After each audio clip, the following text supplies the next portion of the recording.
As an artist, connection is very important to me.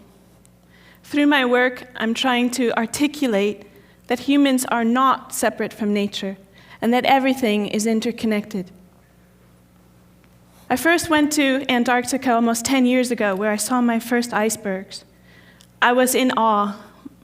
My heart beat fast. My head was dizzy, trying to comprehend what it was that stood in front of me.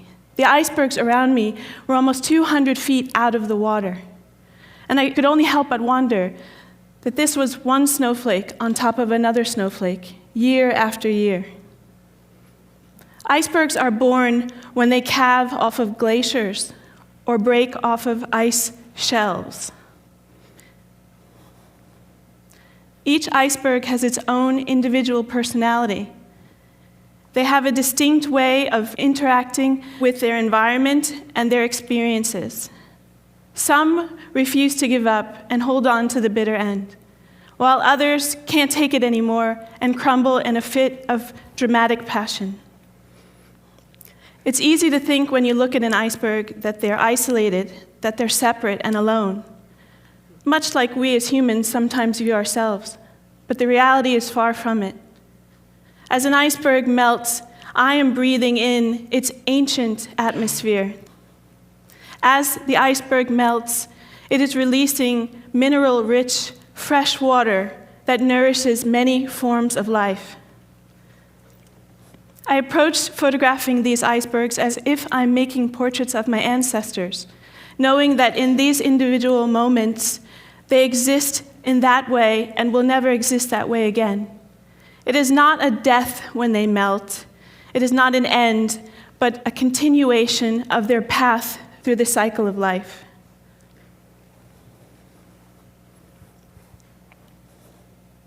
Some of the ice in the icebergs that I photograph is very young, a couple thousand years old, and some of the ice is over 100,000 years old.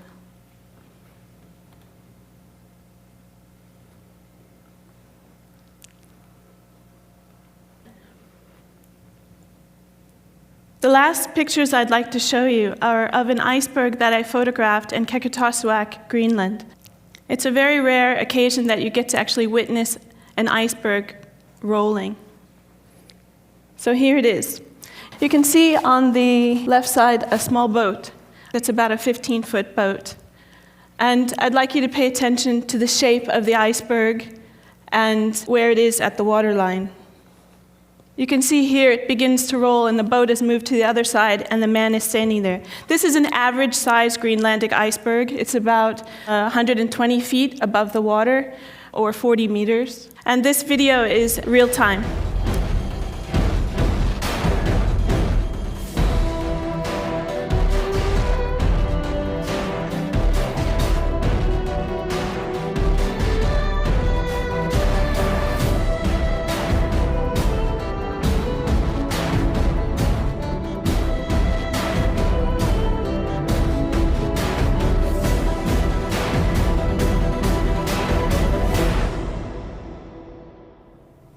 And just like that, the iceberg shows you a different side of its personality. Thank you.